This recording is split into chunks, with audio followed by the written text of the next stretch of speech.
You are not failing because you are lazy. You are not behind because you lack talent. And you are not stuck because you are unintelligent. In fact, the most dangerous reason many capable people never reach the life they imagined is far subtler than that. Your daily habits are quietly working against you, and most of the time, you don't even notice. They don't announce themselves as mistakes. They don't feel like failure, they feel normal, and that is exactly why they are so destructive. By the time most people realize something is wrong, years have already passed, energy is lower, focus is weaker, confidence feels fragile, and the gap between who they are and who they could have been feels painfully wide. Today, we are breaking down 5 silent habits that slowly pull intelligent, motivated people away from success, not through dramatic collapse, but through quiet erosion. And if even one of these applies to you, becoming aware of it now could change the direction of your future. Here's a truth that rarely gets talked about. The people most vulnerable to quiet failure are not the lazy or the unmotivated. They are the capable ones, the people who believe they have time. If you are intelligent, adaptable, and generally competent, life rarely collapses all at once. You can compensate, you can recover, you can push through on talent alone for a while. And that is the trap, because nothing forces you to change early. You miss sleep, but your mind still works. You eat poorly, but your focus has not collapsed yet. You cut corners, but results still come, just enough to keep you comfortable.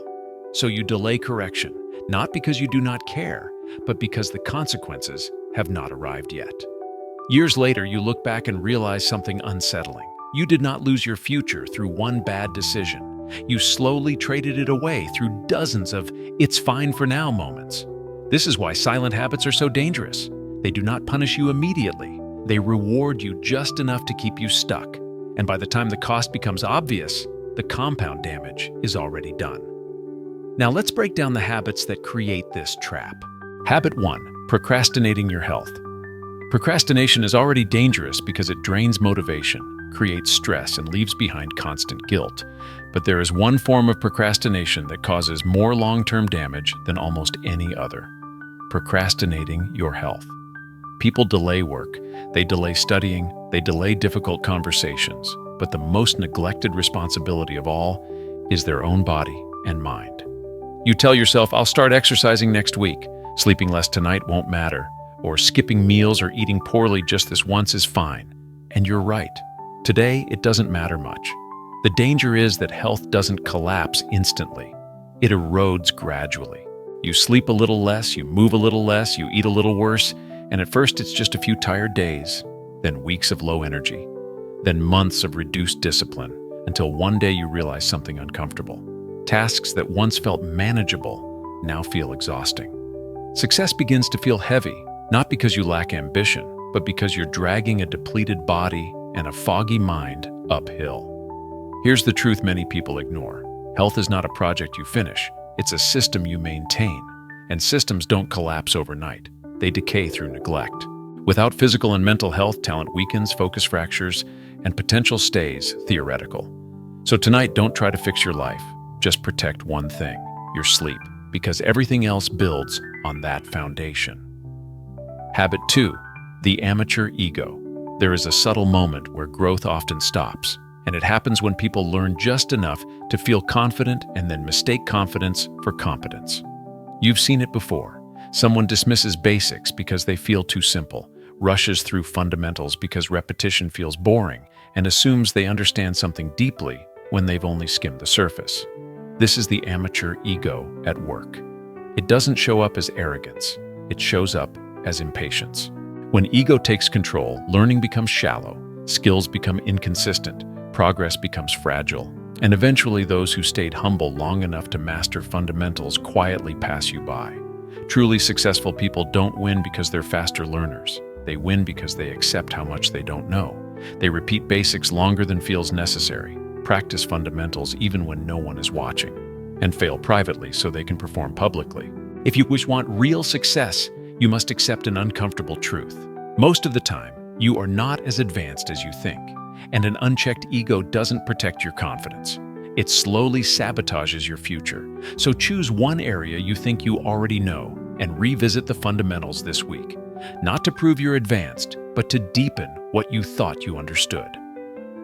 Habit 3. Passive cognitive erosion through diet. Most people think of food as fuel for the body, not the brain, and that's a costly mistake. Consider something familiar like movie theater snacks. Salty, fatty, endlessly consumable, where a single serving can contain more sodium and saturated fat than the body needs in an entire day. The real danger isn't the occasional indulgence, but loss of control. The human brain is wired to crave salt, fat, and sugar, and the more frequently you consume them in excess, the more strongly your brain demands them, affecting far more than your waistline. High sodium intake can contribute to dehydration and impaired circulation. Diets consistently high in saturated fat are associated with inflammation, including in blood vessels that supply the brain. And multiple studies link long-term consumption of ultra-processed foods with reduced attention, memory, and cognitive flexibility. This doesn't mean one snack ruins your brain. It means repetition matters, because every poor nutritional habit slightly lowers your mental baseline, making focus harder to sustain, mental endurance shorter, and discipline weaker. And over years, not days, this quietly caps your cognitive potential, which is why you don't need a perfect diet. Just start by removing one habitual processed snack from your daily routine and replace it with something simple and whole. Habit 4. Fructose overload from sugary drinks. Salty food is often paired with something sweet: soda, energy drinks, sweetened juices. They feel refreshing, but they're anything but harmless. Many sugary drinks contain large amounts of fructose, which the body processes differently from glucose. Unlike glucose, fructose is not efficiently used by most cells for immediate energy, and is instead primarily metabolized by the liver and more easily stored as fat when consumed in excess. High fructose diets are associated with obesity, insulin resistance, and cardiovascular issues. But what's discussed less often are the mental effects, because regular consumption of sugary drinks has been linked in multiple studies to increased fatigue, lower motivation, impaired memory, and higher risk of depressive symptoms, following a predictable cycle of a short energy spike followed by a crash that reduces focus and self-control. Some beverages also contain additives that are restricted or banned in certain regions due to potential neurological concerns, not because they cause immediate harm, but because of long-term accumulation and uncertainty. And what you drink daily doesn't just affect your body composition, it influences your energy stability, mood regulation, and ability to persist through difficult work. So, replace just one sugary drink per day with water, unsweetened tea, or black coffee, and let your nervous system feel the difference over a week. Habit 5. Expecting validation. This final habit destroys more potential than failure ever could, confusing success with validation. When your motivation depends on praise, approval, or recognition, it becomes fragile. You work harder when people are watching and disengage when they aren't. Progress slows the moment, applause fades, and although validation feels powerful, it's temporary. Just a brief dopamine spike followed by emptiness. And when that feeling disappears, so does your drive. People driven by validation tend to avoid risk, fear failure, and lose direction when feedback is absent, because their goals shift based on reactions rather than values, while those who succeed long-term are driven internally by identity, by purpose, by the person they are becoming when no one is watching. They don't ask, will this impress people? They ask, will this make me someone I respect?